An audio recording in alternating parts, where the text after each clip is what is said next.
everybody, and welcome to Movie Couple Live. This is a show where we talk about all things in movie news and pop culture. I'm Wendy. I'm Dustin. It's Saturday, right? Yes, it is Happy Saturday, everybody. Welcome to today's live stream. Thank you so much for waiting for us to figure out our sound situation. But we're now here. Dustin's also taking the time to kind of set up this new situation for us. We're going to see if it works and if it does. And I think an additional monitor purchase will be in order probably. Mm-hmm. Yeah, so because we're trying to set up a whole new system where we have the monitor here, a monitor there, so we don't go back and forth on the same one. So there's a lot of screens that we're looking at right now. But you guys, today we are talking about spoilers for Loki episode 6, as well as the episode 12 for The Bad Batch. We're also going to be talking about Colin Farrell, talking about the Batman. And Star Wars Vision, the timeline has been revealed, all this and so much more. Before we get started, you guys, we do have a super fun thing that we're going to get to talk about. And we've done this before. You can see the little ticker that's going on the bottom there. We are but before we get into that, I want sorry. to quickly do a super chat from we got Chris. It's from Chris. Chris's choice. Hi Chris, how are you? Chris writes, hopefully we can get a Spaceball sequel. Oh, if we do, who would you cast as Barf and Dot? Oh my gosh. The roles played by the late John Candy and Joan Rivers. Woo. Those are really tough shoes to fill. Yep. John Candy. Oh, I mean, there's no one like him. No, he is a legend in his own right. That would be really interesting on a way to do. I think it would be a lot easier to replace the character Dot, just because you don't see her face, you don't really see her. Just really the voice. It's right? Yeah, it's the voice that you're going to have to replace. I don't know why, but who is the actress who did the voice for Mrs. Incredible? Oh, Helen Hunter. She would be really good, right? I would love her. The girl that plays from The Good Place, Kristen Bell. No, not Kristen Janet. Bell. Janet that plays Janet. Cannot remember her name right now, but yes, I think Janet might actually be. I like that better than my choice. Janet would be really good to play Dot. Wow. What about Barfman? Barf. Oh. I think we leave that one alone, Chris. Yeah. I think we might leave that one alone. I'm afraid to touch that one. And also, how do you do it? Do you want to do it like to where it actually is? It could be this many years since the original movie, kind of a thing. Uh-huh. So it's kind of more of like it's going to be a spoof off of the Star Wars sequels. The sequel trilogies. Yes, that's funny. It completely skips over the prequels, and they could even have a joke in there saying that, oh no, we're not talking about that time. Shade. Kind of a thing. And throw a little bit of shade towards the prequels. Maybe John Goodwin says Blaze. Seth Rogen. There's some suggestions that you can have. Darcy Carden for Janet. Thank you, MK. Ooh, always. Oh, okay. Holly Hunter. Helen Hunter. Holly Hunter. Thanks. MK is my fact checker. Thank you so much. Yeah, a couple of people today saying Seth Rogen. That's cool. And yeah, I think that's actually, those are all, pretty good choices. I, again, kind of don't want to mess with the legend. Yeah. So I think you're right. If it was a completely different character, but that's somehow associated with Barf, but not the same Barf. I think they could even do it to where it is almost like a straight spoof off of The Force Awakens, where you do have Lone Star and his son who's turned to the dark side, or to the instead of the Darth Swartz. helmet, we get the Kylo Ren helmet. And because that's what it is. It's all just a spoof off of Star Wars. Yeah. So I really do think that you might have to go in that direction, but Spaceballs, the search for more money. Is that what somebody said? No, that's what they said in the movie. Well, that's what that was like Yogurt's when Yogurt was saying goodbye to all of the characters as they're going off to go fight Dark Helmet. He goes, "Don't worry, when we all meet up again in Spaceballs 2, the search for more money." Oh my God, they should absolutely call. I mean, it's already been established. It's canon. It's in the movie, so it's canon. Well, Chris, thank you so much for your super chat, for your support. We hope to get our Spider Bot battle soon. We still have to dress our guy up. He's still in his original form. So once we do that, we'll figure out a day. We'll go down to, we'll meet up at Downtown Disney and we'll do a battle. Battle on. All right, guys. So before we get into today's show, we do want to talk about Try Treats. You guys have seen this on our show before. Thank you so much to the folks over at Try Treats. They sent over another box. And if you know anything about Try Treats, is that it is a subscription service box, but not like, wearables or anything like that. It's stuff you can eat. It's yummy treats. Num, num, num, nums. Num, num, nums. So we have as you see the ticker on the bottom of the screen there is a discount code. It's just the movie couple 15 for 15% off of your first box. Go on there. There's a couple of options. There's like a premium box, and then there's like a one that's like there's two different tiers, and I want to say this is the premium, but I'm not sure, so we're gonna go ahead and open it up and take a look, because last time we got this box, it was Japanese. It was treats, right? No, it was Taiwan. Oh yeah, that's right. It was all Taiwanese stuff. So I'm excited to see what we get. You had a little walk down memory lane. Yeah, you don't get to just try treats from like random treats. It's actually like themed to a specific country. The last box we got was my hometown Taiwan, which was not planned. So I was really, really pleasantly surprised when we opened it. So let's see what this one is. Okay, so we got this one, and oh, they can't see anything. Ooh. I think, France? Is it? I know there's another country that has the same colors and the same 3 stripes, but they're in different orders. Yeah. And I'm like, I think that's France. Yes, it is. Oh, I'm sorry. You are right. Netherlands. Oh, okay. This is cool. Okay. We don't know our flags. Sorry, guys. I have a hard enough time knowing, like, if I saw one of the flags from the like one of the states in the United States, I'd be like, I think that's this one. So I'm not really sure. Ooh. So what they always do? No, Navi, you don't get any. Inside a Try Treats box, they not only give you a ton of treats, but they also send facts. So there's like little postcards from Netherlands, little facts on that says "Welcome to Netherlands," and it gives you facts. So this month's treat comes from a country that is widely recognized for its tulips, windmills, clogs, and bicycle culture. There's so much more on this one. And then little other fun facts, like there's a recipe card. So the Dutch recipe of the month. And then they did this for Taiwan as well. And then other facts about the Netherlands, which is really awesome. And then of course, right here, they have like a little chart so you can rate your snacks. Best, worst, weirdest. And then they also tell you what is back here. So we'll just go down the list that is described here on this card, which I appreciate, because I think other treats boxes that I've tried before, I looked and I'm like, what is this supposed to be? So Dustin's starting to freak out. So we're going to go ahead and jump right into it before I get too distracted by his reactions. The first one is Peppermint Roll by King, which is this dude right over here. Got Dustin, if you will go ahead and open that. And but of course, the royalty of all breath mints. Ooh, these refreshing mints deliver a powerful pick-me-up in your mouth. Last a long time. If you don't chew them immediately, they are royally tasty. Oh, okay. So they are kind of like Altoids, maybe? I hope they're not super strong, because I tend to get like too spicy, and then I like, you know what? Why don't we put it on the side? Oh, and try this at we'll try this at the end. But now you guys know what this looked like, and this is again called Peppermint Roll. It's a whole thing by King. And then the next thing up is I'm going to mess up the names so badly. Stroop Waffles. Stroop Waffles. Waffle, yeah. By Aviator.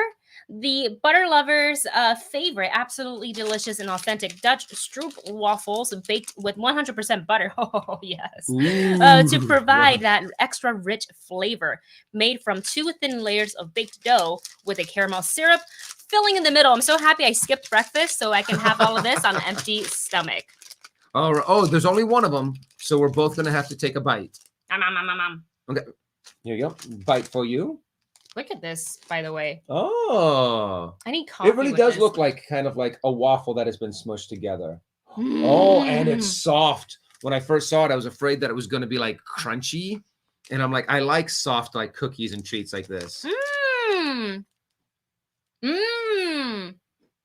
wow. Oh, wow. That is really good. It's not overpowering. The caramel and the sweetness and the dough that they use is very nice. It's like I like how soft it is, and yet it's like still kind of like the way like a crunchy cookie would be. Yeah, there's a slight crunch, so it's not completely like it's not super crispy. There's a bit of a crunch. One bite is good because we have all these other stuff. Oh, okay. To try. So I'm gonna get to those in a little bit. But that is the stroopwafel. And then the next on our list, Dustin, is Ladyfingers by Jergens. I think Ladyfingers. Or is it? Also known as sponge fingers. Are long-shaped biscuits sprinkled with sugar and enjoyed by all ages. Even more delicious when paired with a cup of coffee or tea. Oh. And you guys know how much I love my coffee. So too bad I don't have a cup right here. I actually was rushing out to our P.O. box just so we can get this in time for today's stream. And I kind of forgot that we are starting early and all this and that. But nonetheless, it is here and we are... When open. Oh, Dustin. it's like opening in pieces. Okay, I got an idea. You got this. You got this. Aha! I'm gonna cheat. I'm not gonna actually open it. I'm just gonna there we go. One for you, my dear. Oh, thank you. Look at this. This reminds me of isn't this what they also put in tiramisu? Well, I think there was some version of it. Yeah. Oh yeah, they have them around cakes and stuff. Yum. I want a cake like that. Well, I think we can get some at delicious. At Portos or something. They have ones that had something like this. Well. But Portos isn't here. Try Treats is here, so we're gonna go ahead and try this right out. Oh, crunchier than I thought. These, I can see why now. So you might want to dunk these in your coffee. These are very much like what are those called? Biscotti. They're not quite as hard as biscotti. But once it starts getting a little soggy and melts in your mouth a little bit, it's really good. The sweet is nice and subtle, but yes, I definitely want to dunk some of this in a cup of tea. I have to admit, I'm starting to be I want to go to Norway. Netherlands. There too. Way off. My apologies. Netherlands. That was good. I like that. I don't know if any of you guys have tried treats from Netherlands, but if you do, put that in the chat and let us know. Maybe we'll come across it in today's box. Okay, moving on to the next one. More cookies. This is a great day for me. Yeah. The Windmill Cookies by Dutch Bakery. A traditional Dutch cookie baked with real almonds. Ooh, perfect for a coffee time treat. I'm getting the hint. A lot of coffee. That they like their coffee and tea. And you know what? This is somewhere I absolutely now needs to visit. The coffee and tea. Windmill Cookie. Okay, so it's this one. Cute.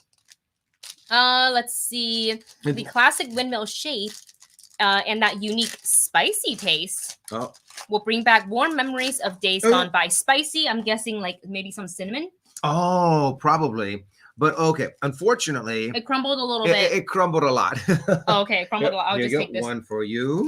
Well, it was in the shape of a windmill. Probably. And one for me. 1, 2, 3. Dink.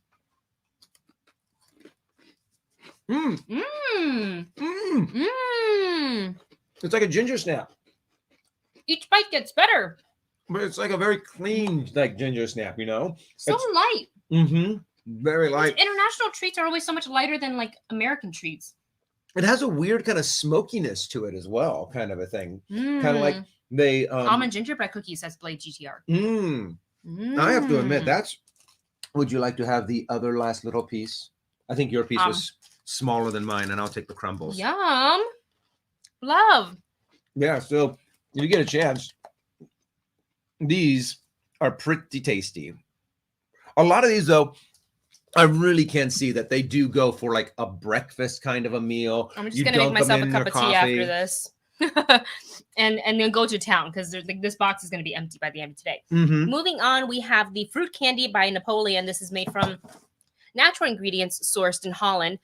Fruit candies by Napoleon are individually wrapped candies with a distinct and delicious flavor of a fruity tang. This one? Yep. Okay, because then there's also these. Nope, that's the next one. Okay, so the little wrappy ones. Oh, okay, so these kind of look Napoleon. Oh, are those it? Oh, okay. So they look like this. Hold on, let me see if the camera will focus. It's focusing on Dustin's authentic. There we go. There we go. Got to get out of the way. All right.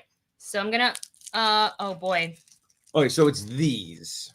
We're gonna save this for last too, actually, because if we eat this, then we can't try all the other stuff. Oh yeah, true. We will save it. I have a pink one. It's probably strawberry, but I can't smell it. The next one we have is the Frutella by Van Mel. This one. And this is the Dutch Starburst with fruit juice, natural colors, and flavors. These These sweets are ideal to hand out at a party or a day out, or even take home and keep in a candy jar. Oh yeah, these are definitely Starburst. But like all their pink. version of Starburst. It's pink's like literally my favorite Starburst. Comment also in the chat your favorite color Starburst. I'll go first. Mine's pink. Oh, like red. This one. Really? Red the by cherry? far. Yeah, the cherry's my favorite. I mean, if I could get one that was just like all reds and oranges and pinks. Somebody is saying Blade says there's like high chews or like high chews or Starburst. Like, more like Starburst and high chew. And they're they're very creamy too. You have more of a milk kind of flavor to them. Better than US Starburst. There, I said it. Less sticky. No, yeah, you're right. It doesn't quite. I mean, it feels like it might, but then it kind of pops off your tooth a lot easier than say like a real Starburst. These are definitely a good grab. Very tasty. Kind of like if you took a high chew and mixed it with a Starburst. That's what you get. Yeah, if we could go somewhere and just pick these up at the store. Yeah. I think I'd buy a couple of these. I'm going to have to go to World Market. Numo, welcome to the chat. You have not missed the Star Wars Vision discussion because we haven't gotten there yet. We're still eating treats. All right, next up, we have Milk Chocolate Bar by Dehir. I think it's how it's spelled, or how it's pronounced. So it says, it's always a good time for chocolate. Yes, it is. Especially one that is made with extra cocoa butter. Ooh.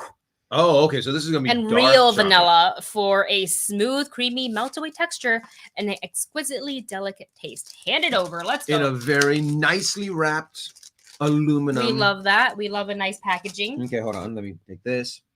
Oh, they're cute little squares, you guys. Tiny little squares. Oh, look how cute. You ready? Tink. I think this is more of your flavor of chocolate. Don't get me wrong. It's still good for me. I still like it. It has a very kind of clean chocolatey flavor. Whereas like say US chocolate has more of like a superficial, super sweet. I was going to say artificial, not superficial. Sorry. That chocolate's so superficial. I love that. I don't love milk chocolate, like US milk chocolate. I don't love. I always find it to be. You like it, yeah? It's a little over sweet. Yeah, so I'll usually do like a darker chocolate, or like go to Trader Joe's and get those like 80% dark chocolate cocoa or whatever, and then you just feel like you're eating. There's like no sugar in it. Okay, a couple more to go, guys. The next up we have Cheese Krispies by Roka. Roka? Outlaw? Hello?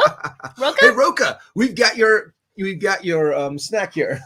I want to send him a picture. I will after this. These are Cheese Krispies by Roka, are savory and scrumptious cheese crisps that have stood the test of time from a Dutch recipe dating back to 1949. Experience the refined and classic taste of Dutch Cheese Krispies. Dutch Cheese Krispies. Dutch cheese. I gotta send him a picture. That's hilarious. Oh, Roka. It's in a couple layers of packaging. R-O-K-A, Roka. Blade says the U.S. Sorry, I just moved the whole thing. U.S. chocolate are so superficial, thinking they all that. Look how cute and thin. Oh wow! Look how cute, and it's like that airy layers and stuff. Hide your face for a second. Yep. So they can focus on this, maybe. This. There we go. Look at that. Look at those layers. Nice. All of them air pockets. You ready? Boop. Tink. I don't know why I booped. I said boop instead of dink. Oh, that actually tastes like what a real, like if you put cheese on a cracker and melted it in there. If you sun dried a slice of cheese, if that was scientifically possible, which I think it's not. It's like air puff cheese. Well, it would be gross. Yeah. I like and these. It's not over. It's kind of like a lightly seasoned Cheez-It kind of a thing with a little bit of a. Blade says Roka got it. He's fine, guys. He looks fine. Okay. This is really good. It might be my new favorite, like, movie theater go-to. Yeah. I like, because it has a nice airiness to it as well. To where you don't kind of taste, you don't really like taste like the cheese flavoring. Yeah. It just happens to have a nice cheese sense, I guess is a way of. Yeah, it's not too heavy because Blade is asking, is it better than Cheez-It? I mean, I love Cheez-It, but this is a nice alternative if you were not looking for something that's so heavy. Yeah. Like Cheez-It, it's quite dense, and this is really like air puffed type of a texture and feel. It's very, very light. Air It puffed crumbles easily inside the package, but not like as you're picking it up to eat it. Air puffed is kind of like a good way if you took kind of like, instead of like, I'm pretty sure they bake Cheez-Its, but if you like air fried it, or not air fried it, but if you air fried it. Yeah. No, I get it. I get what you're saying. If you insert the air into it. We got 2 more left on our list here. Second to last, coffee candy by Raidmaker or Rodmaker. From one of the oldest candy makers in Holland, these candies have a rich and flavorful taste of coffee. Perfect for enjoying the satisfying flavor of coffee without having to drink it in a cup. Oh, this might just be your jam then. Yeah, but again, this is a hard candy, so we can't have it right now. Well, I think all we have left is hard candies and Mentos. Okay, so that's the last thing. We'll do that first because it's chewy. Okay. Mentos are chewy, and then I'm going to go in for that coffee candy. So this last item is the licorice rolls by Mentos. Licorice flavored Mentos. Liquid. This is licorice flavored. Oh, I don't like licorice. You might have to. Where's the trash can? We're gonna be like. Well, hold on. I'll finish reading this and maybe see if it'll change our minds. Mentos are an extraordinary treat, and one roll just isn't enough. The first chewy bite gives you a great mild mint flavor. Chew a little longer, and the licorice flavor comes through. Okay, so we don't want to chew that long. Do we dare? I personally. There you go. I personally don't like licorice. Me neither. Oh, I am not a big Well, the only licorice I've ever gotten is it's like the black jelly bean, right? Like, and I've always as a kid, I was like, "Ooh, what's this?" Pop it in my mouth, blah. And then I'm like. And there, there's some people who really, really like black licorice. I think Matt Mercer says he likes licorice. Oh, black licorice. Everyone, to each their own. Exactly. That means, Matt, you're going to have a lot of black licorice for you to enjoy. Okay. Okay, I got the mint. Oh, it's not that bad. Mint and licorice actually dulls the nastiness of black licorice a lot. I don't like it. Yeah, but after the mint wears off, you're like, it's all. You're like, I'm sorry, I don't like it. Oh, it hits you at the end. I was like, oh yeah, this is fun. Yeah, hold on a second. I'll be right back. I don't like it. That's just. It fools you. It tricks you. It tricks you into thinking, oh, this is going to be fine. This is going to be fine. And then you're like, and then you finally get to like, oh, it's almost gone. So that means it's still. I really thought I was going to get past my childhood dislike of that flavor. Why? I don't know. What is that flavor? How do I even describe it? I will say it's better than the licorice jelly bean. It's way more subtle, but when it hits you, you're like, I think I can do it. I know I can't do it. I'm so sorry. That's exactly how. And also, it's like, which one would I rather eat? Would I rather eat like a full stick of licorice, or like a full stick of licorice, or that is black licorice? Black licorice that tastes like that, because at least it had the mint to kind of like dull. The mint part was so good, guys. The mint part was really good. That was great. And then when I got a little, Matt Mercer, you would like these if he really indeed. I remember him saying in one of the episodes that he likes licorice, and everyone's like, "What's wrong with you?" 130 something, yeah. So, well, if you go to Holland, pick yourself up some Mentos chewies that are licorice flavored. But aside from I'm glad that was the last thing. Aside from that, everything else was delicious. I really, really like it. And now I'm going to go ahead and put this in my mouth so I can get the licorice taste out of my mouth. But again, you guys, if you want to try treats, you can go ahead and I put the link in the description of the video, and there are 2 different type of boxes. Actually, let me go on their website so I know what I'm talking about. These hand-picked snacks. So each box you get a bunch of hand-picked snacks from a different country, like we saw today. This time it was Netherlands. Next time, who knows where it's from? And it's delivered to you every month. There's 5+ snacks in the standard box, and then there's 10+ snacks in the premium box, which is what we got. And again, our code gives you a 15% off on your first box, which is the movie couple 15. It's in the ticker down below, as well as in the description. And the boxes will come with candies, cookies, crackers, Mentos sometimes, and so much more. So make sure you check that out. And thank you so much, Try Treats, for sending it over to us. All right, guys. I'm not going to put this in my mouth because I don't want to talk with a piece of candy in my mouth. That's rude. Yeah, I'm pretty sure. We'll try these other ones a little maybe bit maybe later. on an Insta or something. Yeah, like that. because I'm pretty sure you guys don't want to hear us clicking around in our teeth. Yeah, I don't want to talk with a piece of candy in my mouth. Okay, so but do give Try Treats a try if you wish. Okay, and I like what Clarissa Thompson said in the chat is the fact that one benefit of liking licorice, liking black licorice, is that you get it all. So of course I had to go and find me a partner that also likes it. There you go. Yeah, that's true, because then you're the only person. There's no fighting over it. Yeah, just you can have it. Yep. Yeah, but if you can like split the goods if you have someone who also likes it. So yeah, there you go. I like that. That's the way to look at it. Carissa says, came for the Loki discussion, which is coming up soon, and stay for the treats reaction. That was fun. Well, you guys stay tuned because we don't have too much time because I do have something at 1 o'clock. So we're going to speed through today's stream just a little bit, but we are going to dive into very quickly because we didn't get to talk about this since I canceled our Wednesday stream. It's been a very busy week over here at the Movie Couple headquarters, editing, working, and off being on sets, which is great, but being on set means I don't get to be here. Nonetheless, we wanted to just quickly shout out some of our favorite shows who got a nod for the 2021 Emmy. So shows includes Handmaid's Tale, Pose, Lovecraft Country, Queen's Gambit, WandaVision, Bo Burnham, The Inside, Hamilton, Love, Death, Robot, I believe, I think all the Disney shows, like the Marvel shows got, I believe WandaVision got a lot, like 23, and a lot of fans were making comparisons of like, in the first episode, Wanda saw on the calendar is circled August 23rd.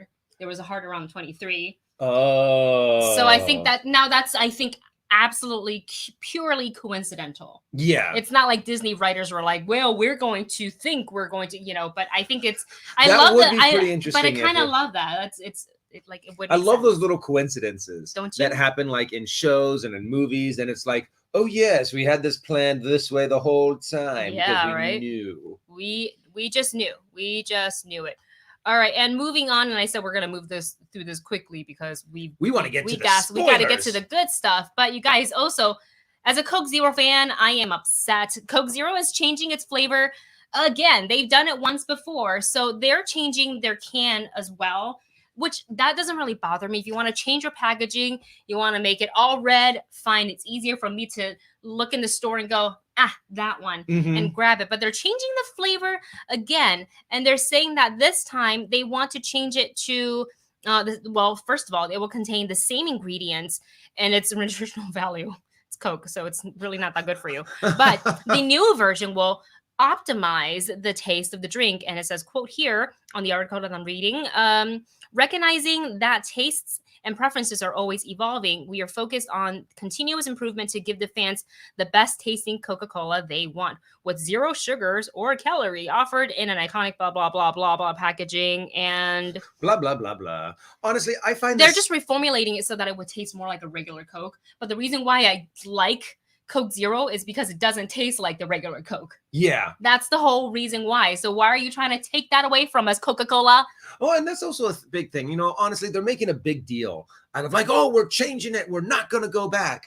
If it doesn't sell, they're going to go back. If it's actually not better than the other Coke, Coke Zero, they're going to do what they did in the last time and bring the original back. Hey, now back, just as good as new, just as good as it ever was, the original Coke Zero recipe. Nobody complained about the first version. Nobody complained. In fact, the first version was what turned me on to it, because I had a friend we were in the break room and she pulled out like a Coke Zero. And I'm like, what's Coke Zero? And she's like, you want to taste? I'm like, yeah, okay. And I expected to taste either like a Diet Coke or a regular Coke. And it was, to me, it felt fizzier and less, just a little bit less sweet. And I was like, ooh, I love it. So I definitely feel that this second version that we have currently in our fridge is like just a tad bit sweeter than the original. And like now this one, they're just trying to get me to not buy Coke ever. Because if they change it and it tastes like regular Coke, then I don't even want it anymore. Yeah. Well, what's the point? I always kind of saw this too as kind of like when a superhero dies in a comic. Oh, they're going to die. It's all going to change. And then they're like, oh, wait a second. A lot of people really like that character. Let's bring them back some way. Let's bring them back. Just look, if it ain't broke, don't fix it. Yeah. And it wasn't ever broken. We get Coke Zero all the time. That's my preferred, like if I were to drink a dark soda, like that's the one. And I can't see anyone who actually regularly drinks Coke Zero being like, oh, yay, they're going to change it. No, you regularly drink Coke Zero because you like the way it is right now. At least they're not going the route of like, remember when they had Crystal Pepsi? Oh my God. That was awful. That was like when we were very young.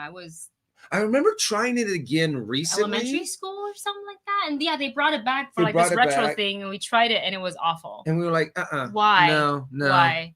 Anyways, yeah.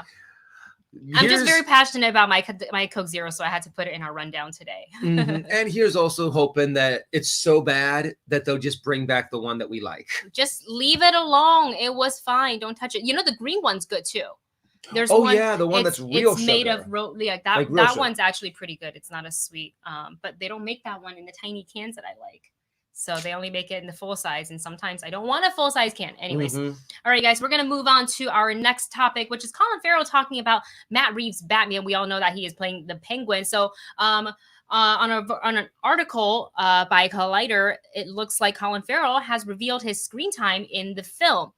So he recently spoke on the Happy Sad Confused podcast about his experience working on the Batman. And let's see here. By the looks of it, he's not going to be the center of the plot, which is what everybody kind of thought. I mean, aside from Batman. Like he was going to be like the main villain. The main baddie. But from the looks of it, he said that he only part of 5 or 6 scenes, which is not a lot. Well, and it also kind of makes sense because the way that this seems like they're making the Penguin is the fact that he's going to be like the real life mobster. He's not going to have superpowers. He's not going to be a serial killer. He's not going to be some kind of psycho that's trying to blow up Gotham City. He's just going to be your everyday kind of mobster, which gives it a nice grounded feeling. Gives it kind of, I think somewhere in the article too, he compares it to Christopher Nolan's. Ooh, to where he's very much like, this is very much a real world kind of feel. It still has that dark and grittiness to it, that reality kind of, this kind of thing could happen in the world. Yeah. Kind of thing. Colin Farrell seems to be very excited for his time on, he's happy with his time on set. He's excited for the fans to see the movie in theaters, and quote here, I'm only in it for 5 or 6 scenes, so I can't wait to see the film because it won't be ruined by my presence. It really is a freebie to me. I'll get a little bit uncomfortable for an effing 9 minutes I have. Whoa, that's it? That's a really small amount. The rest of it, I can't wait to see how he, Reeves, brought this world to life. That is a very small amount, but I'm okay with that. I don't need, you know, depending on what kind of story they want to tell. I kind of want to see just. I'm very excited, obviously, to see this iteration of Penguin, and also for like Colin Farrell to play the Penguin, because I think he was for a long time like kind of underrated. Yeah, like a lot. He's of people, a really good actor. He's really, really good. But like I'm so focused on what Robert Pattinson's Batman's going to be, and they're taking like, you know, the year 2 Batman, and I just never pegged like Robert Pattinson to play a superhero nonetheless Batman. So when he was officially cast, I was like, oh, we're going to do this. And his acting is so great. He's very transformational, very committed to his acting. So I can't wait. So obviously we will be talking more about the Batman as it gets close to the release date. So if you haven't already, subscribe to the channel so you don't miss our live streams, which is most likely every Wednesday and Saturday, unless things get crazy here, as well as trailer reactions, movie reviews, and so much more. And we're going to go ahead and jump into our next topic here. Going right through these. All right, here we go. Let's talk about Star Wars, Vision's timeline. It has been revealed. Let me just click back over to my notes so I know what I'm talking about.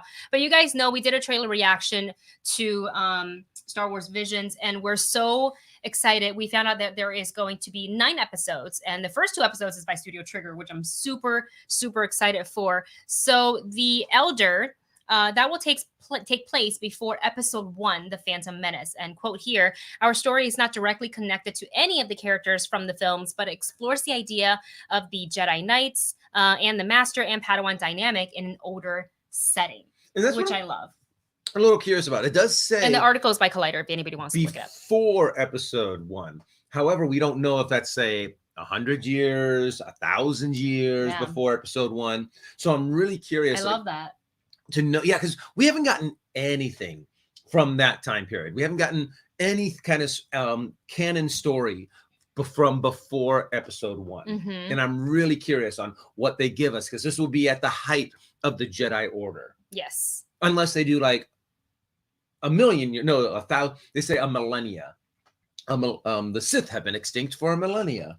Well, I mean, they have the freedom to go as far or not as far before episode 1. But I love that he, did say it's not directly connected. So it's not like messing with anybody's canon. And that's kind of what I like about this upcoming series. So the second episode, where it's called The Twins, that's going to take place after the events of episode The Rise of Skywalker. It's going to take right after that. That's great. I'm looking forward to that one. Right after, not right after, but after the events. After the events. So, I think this does take place many years after the Rise of Skywalker. And it says here, the quote, the remnants of the Imperial Army have raised a pair of twins on the dark side of the Force, and the story goes from there. So I thought in the trailer I saw one of them on the dark side and the other one that's not on the dark side, unless that's a whole different I think they dress in black and white, and I think they also made a video game,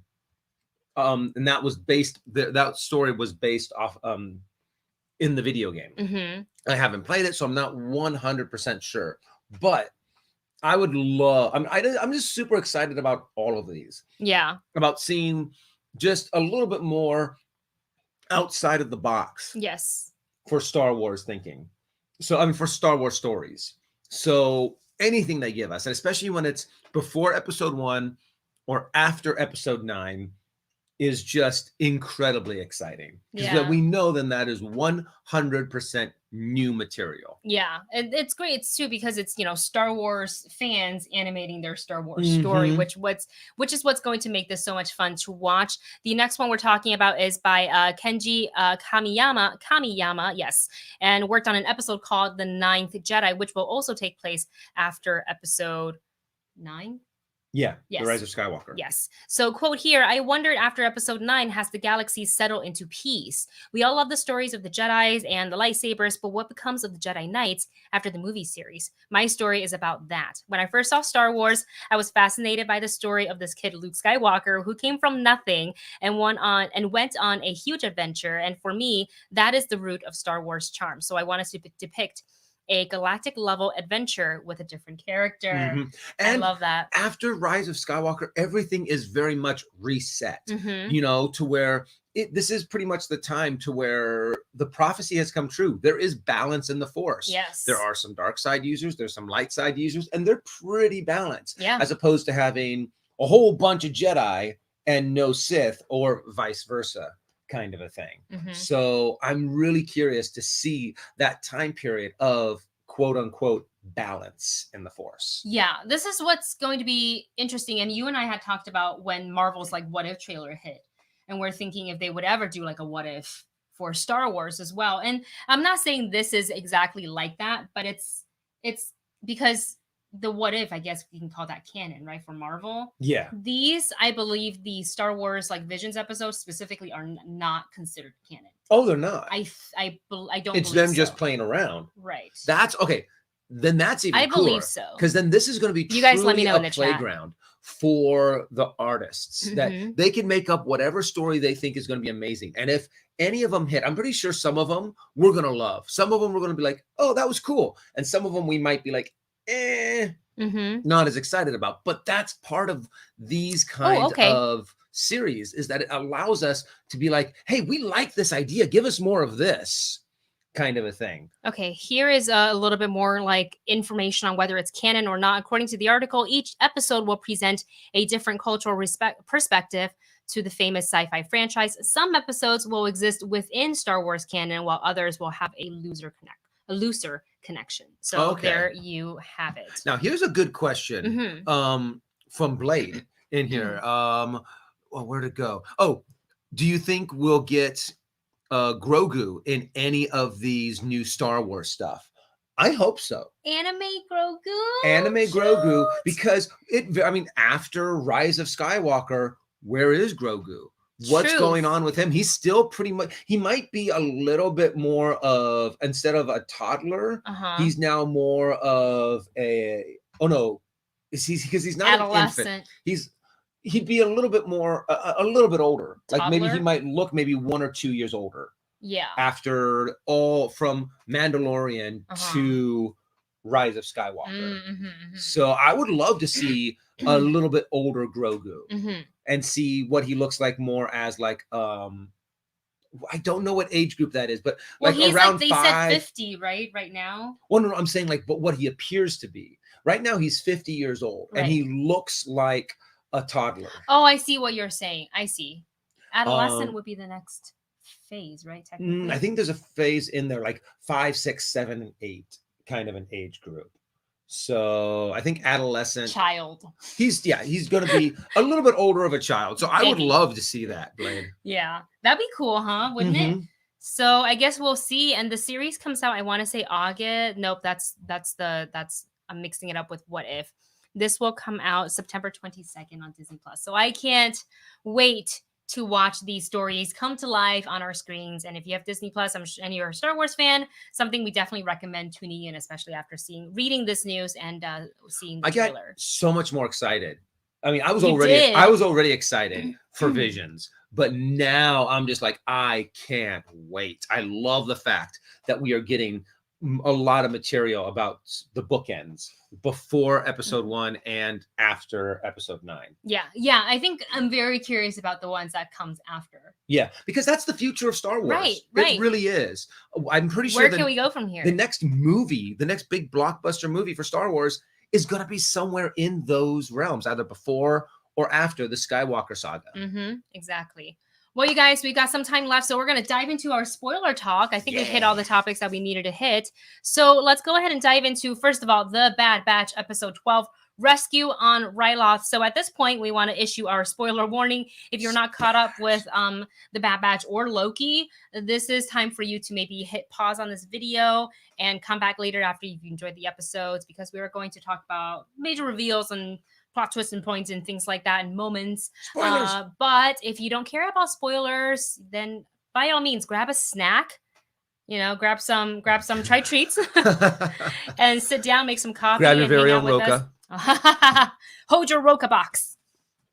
And here we go. So we are now, I want to say 3 or 4 more episodes left of The Bad Batch. And we got a surprise cameo last week when we hit the planet of Ryloth. And it took me a second, but I think for a lot of people recognized it right away. But we get to see a young Hera, and I guess also a slightly younger Chopper as well on Ryloth. The effect of the Imperial. Being on their planet and what they're really up to, the fact that they're like, oh yeah, we're here to bring peace for the Empire. Lies. You're so full of it. Yeah, absolutely full of it. And we, in episode 11, the Bad Batch was very much not in it at all.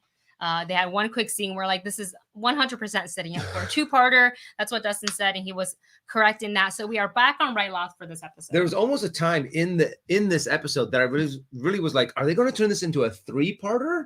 They could have. They could have. Yeah, they really could have. But after that, I was kind of like, then they started to wrap things up, and I was like, okay. Just a 2-parter. Yeah, just going to be a 2-parter. Yeah, so basically, Cham Syndulla was being framed for the attempted assassination of Senator Ta, which I went back. It was hilarious. I went back to watch. So Crosshair was off, in the cliffs in his sniping position and took a shot at Senator Todd, which he does best. It did look like he got hit in the head, but some of the comments are saying on our reaction video that maybe it hit his like mandible. Oh, okay. So maybe it didn't it wasn't as lethal as it could have been, and that's why he is sitting in the med bay trying to heal. But recover. When I first saw that, I was like, oh, that was it really looked like that was a killing shot. I mean, they could be lying to the public as well. That's it's the Imperial. Very true. So they could be cloning him, so he has a what is that called? Like a puppet at Ryloth. You actually have a cloned puppet. Wouldn't put it past them. So what I liked about this was you really see Hera taking control of the situation and trying to arrange the rescue of her parents and using all the resources. We're really seeing Omega and Hera shine here, as kids, but in desperate situations. I gotta figure this out. I gotta save my parents. I gotta survive. So Hera went ahead and called in a rescue, very much kind of same energy as the Princess Leia. Obi-Wan Kenobi, right? Yes. It had very much that vibe. She had the same pose at the end where she kind of, was doing this.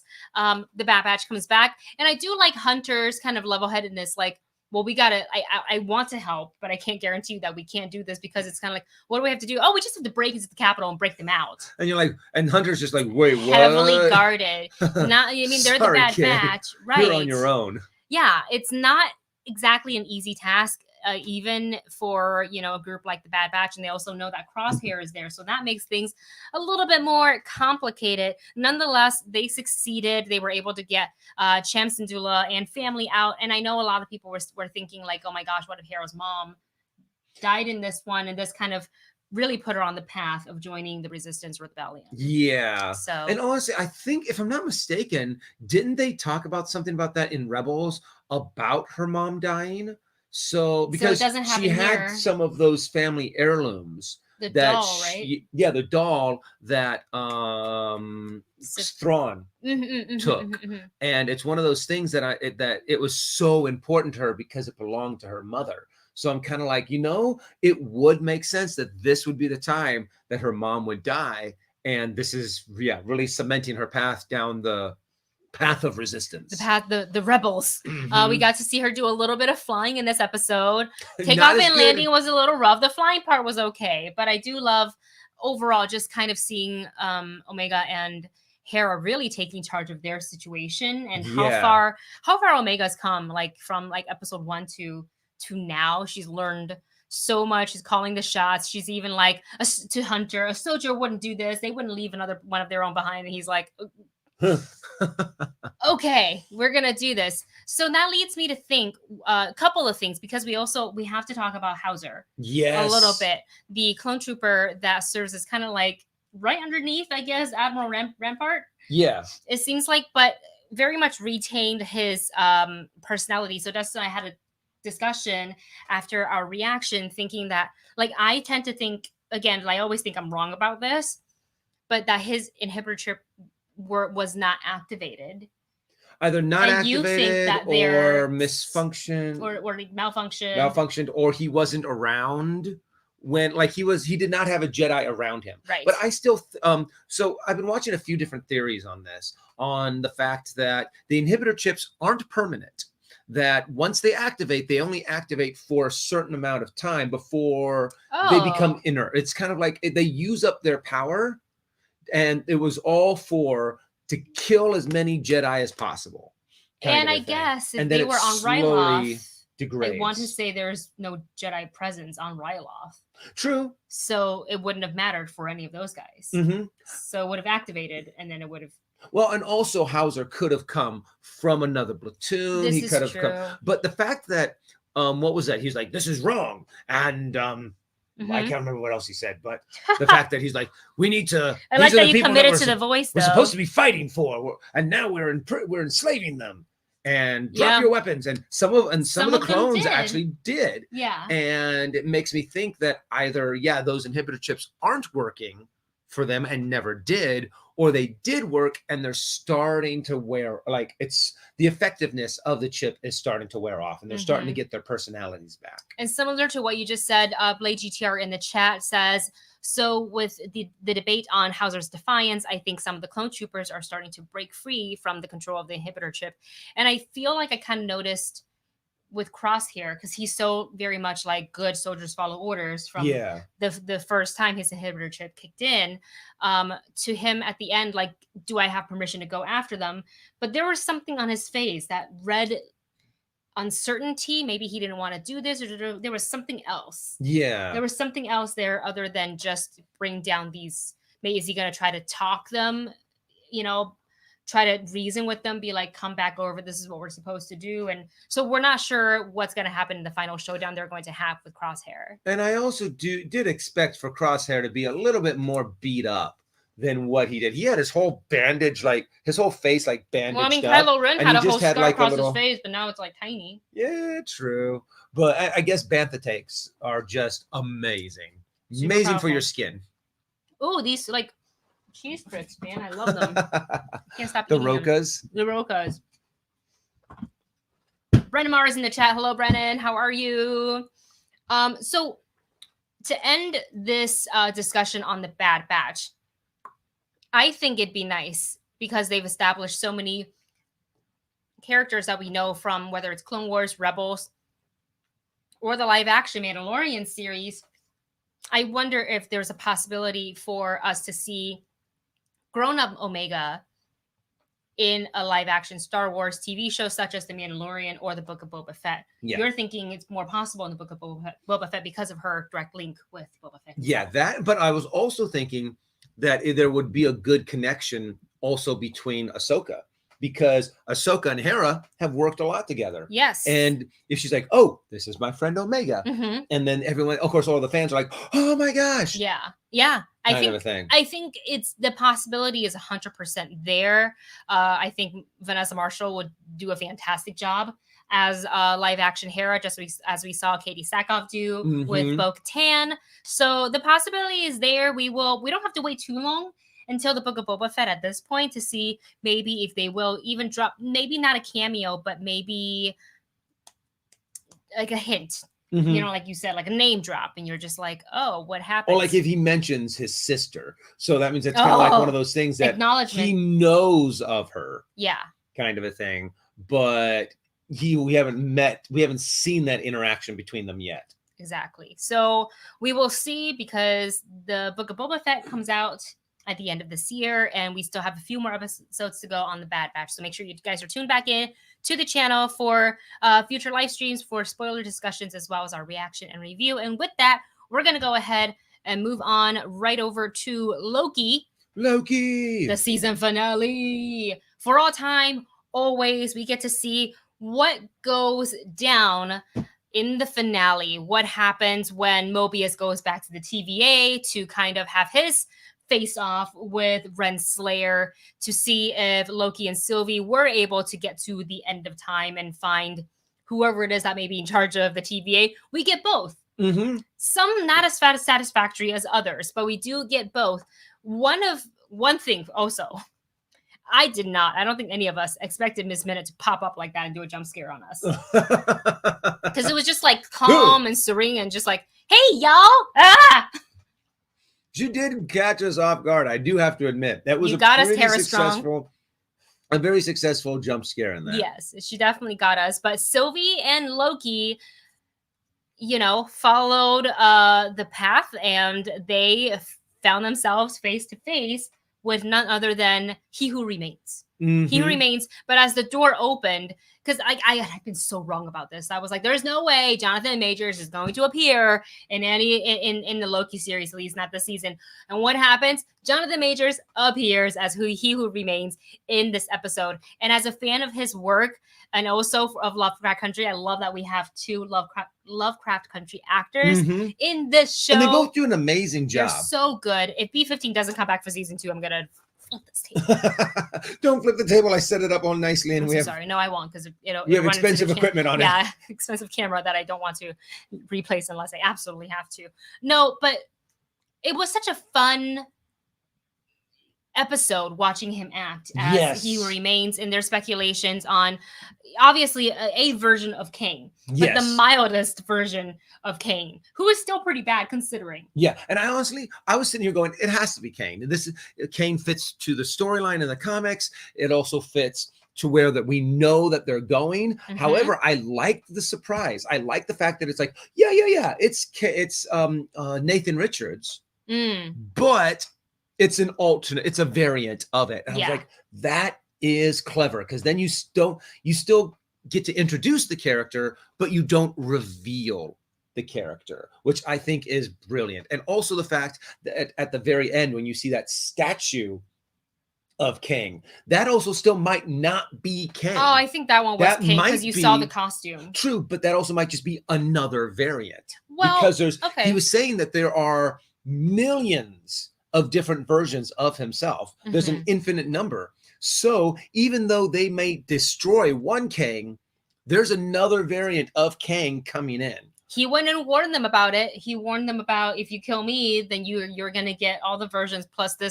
Conqueror version. Either you deal with one evil or an infinite number. He also offered them out if they were to take charge of the TVA. He offered them out, but which Tom Loki, was considering.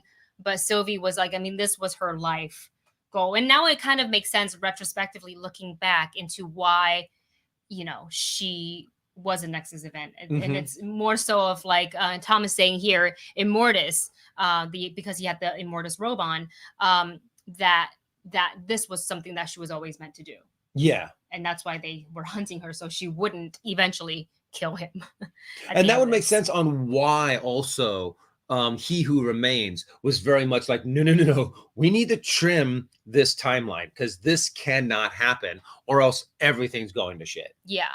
So, what a great reveal in this episode with Jonathan Majors. He had already so much fun playing this version. I cannot wait to see him. And I think his like official confirmed appearance is as Kang the Conqueror is in Ant-Man and the Wasp. In Quantum Realm. Yeah, so that's going to be so exciting to see him play that version of it, because he had just way too much fun. I had way too much fun watching him. We had a super chat here from Tim. Thank you so much, Tim. Thank you so much. Tim writes, if it was just a few timelines at the end, I'd get Mobius not remembering working with Loki, but he doesn't recognize Loki as a Loki. Did he get wiped out of existence entirely? So there's some theories, and there's some, and I haven't watched enough explainer videos to have heard all sides and speculation. So this is just kind of mine. I think because in the reaction I said, oh, that happened so quickly, like that quick. Yeah. And I think when Sylvie, they did the kiss, and then she spun him around, and while she had him spun around, she was closer to the table, so she grabbed the 10 pad that an Immortus was using, but it wasn't your stereotypical TVA 10 pad. It was different because it was just that disc. Yeah. So I don't know if she bamped him to, and I know there's technically just one TVA, but if the intent was to kill him, that act would have branched it off, and he may have been bamped to a slightly different TVA, which would lead to Mobius and B-15 looking at him going, you're an analyst, because he had the analyst outfit. Well, and there's also the fact that there could be another TVA that one of the variants of Kang has created that solely focused on erasing Lokis. Right. And it's been so long since they've seen a Loki that they don't recognize him, kind of a thing. But I mean, there's 100 different things, a million different directions that they can go with this. Yes. And I'm really curious on how they explain that, and how they just completely forgot about Loki, and how it really does seem like he doesn't even exist. I think I think it's because it's an entirely different TVA, which like still doesn't quite, I'm trying to make it make sense in my head because there's only ever one. But as MK says here, like the sacred timeline had already began to branch prior to Sylvie killing, because I think he did say that Jonathan Majors is like, oh, it's happening. Like something or someone, or we broke through the threshold or something like that. And also so he did say that while he was still alive. that everything was all starting to fall apart. Yeah, so that could have been it, you know, and so the where Loki is now within that TVA is the timeline that King the Conqueror exists in, which is very, very exciting. I don't know if Loki is going to be in Ant-Man. It might be. But- Honestly, you can now put Loki anywhere and in any. I mean, heck, he could pop up in Thor: Love and Thunder. Yeah. Kind of a thing. It's honestly anything is possible at this point with all the different branches. Like that looked crazy. I feel like that makes Thanos snap look like amateur work. Well, when you really think about it too, Kang is a far more powerful villain than Thanos was, where Thanos only affected his own timeline. But Kang will go throughout all these different timelines to conquer, destroy, capture technology, and to rule. To where I think they're going to be making, or they're doing a good job on escalating the stakes. Because before, yeah, it was just the one timeline. And now it's just going to be all the timelines that are going to be showing these different Kangs. Yes. So there was so much, and I have so many other videos that I want to watch and like theories I want to read. There was also another theory that I saw. It was on TikTok because I was scrolling, because now Loki's all over my For You page because that's the content I like to watch. There's this one guy who was comparing the TVA to being equivalent of the quantum realm, because Ant-Man had said, because remember everybody thought he was snapped, but he was in the quantum realm. Yeah, so he was safe. So he was actually saved from the snap. And when he got out, they're like, oh my God, you were in there for 5 years. Because 5 years? No. Time is different there. He was only in there for 5 hours. Mobius also said, or somebody else said, time is different. So now that's just a theory. That is not fact, because we can all speculate, and most likely I am wrong, but that's also not my theory. It's just a theory that I saw on TikTok that I'm relaying to you guys. So going to the comments real quick before we end today's live stream. We do? Yeah, we do have I'm another sorry, I super missed it. From Bleeding Green? Yep, from Bleeding Green. My awesome mod for my Twitch channel. Thank you, John. Who writes, when all the timelines were expanding, I was like, oh, look, mutants.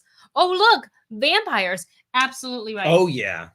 Yeah, I'm excited. This is how they're going to do it. Mutants. They're able to now introduce whatever they want, anywhere they want. And it also gives them room to, a few years down the line, introduce whatever they want again. Yeah, it's fantastic. And we do have to admit, too, that Doctor Strange and Wanda are going to have their work cut out for them in Multiverse of Madness. I feel bad. Like Doctor Strange did the whole, like, I'm going to look through all these possibilities so this can happen. And then, like, what is happening now? So I can't wait for the future of Marvel. This is just going to allow them to do so much for each of the movie for moving forward. Yeah, anything like that. So, and it's, you know, for those of us who got to watch the show, if you have Disney Plus, like that's really a nice treat.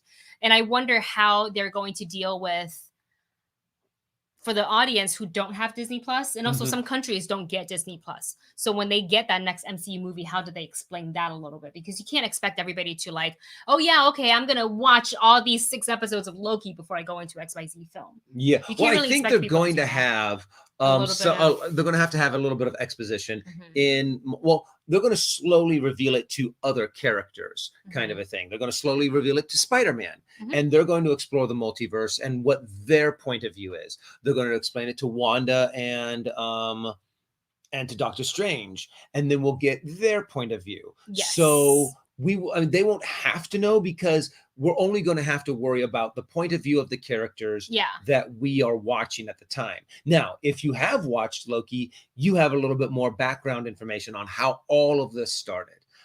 They might even reference, I don't even know if they'll reference Loki. I think they'll reference events that they are seeing, but they're not going to be like, well, this is all because of a variant Loki that did. Right. I think that's like very in depth. I think they'll mention, maybe if anything, the sacred time or the timeline, and then it's branching. Yeah. Like maybe they'll talk about that, because I remember the Ancient One explaining that to Bruce Banner. So that was kind of our first like look at various timelines and like the possibility of like multiverse and things like that. Well, and they were also saying that the Infinity Stones did have a part in playing with keeping that one sacred timeline. kind of a thing. So I'm curious if they get the Infinity Stones from the TVA, if they're able to kind of tweak it, or if those Infinity Stones are only good in the reality in which they came from, kind of a thing. So I'm really curious just to see how they start building this world and evolving it. So I'm super excited. And it's so nice to be like excited for what are they going to do? How are they going to do this? What's going to happen? Kind of a thing in the MCU again. After Endgame, you're kind of like, oh, it's all over. What now? Well, hold on. Just you hold my beer. Yeah, for real. Well, you guys, this has been a super fun discussion. If I didn't have something else at one, I would totally stay and talk a little bit more about Loki with you guys. But we can do that on our Discord. So actually, let me go ahead and prep that and put that in our chat. It's a community for us and our movie bunch to discuss not just Loki, movies, trailers, pop culture news, theme parks, merch, pets, gifts, music, pets. I meant to say pets, food, music, food, so much more. So I'm going to go ahead and drop the link right now in our chat so you guys can join. There's really, I mean, there are rules which you will read when you come in, but basically be nice, respect other people's opinion. Go ahead and agree to disagree because it is just your own opinion on things, and we're just talking about movies, and and art is subjective. So be kind to everybody. Oops. I'll go ahead and drop that in the chat right now. Hope you guys join us on Discord. Thank you so much for tuning in to today's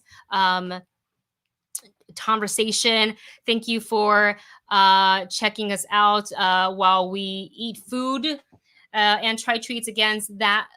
I'm losing all of my wording because I'm running low on time. But if you are interested in trying treats, the link is in our video description, as well as the coupon code, which is the movie couple 15 for 15% off on your first box. We will be back not next Wednesday, right? Oh yeah, because you have a thing.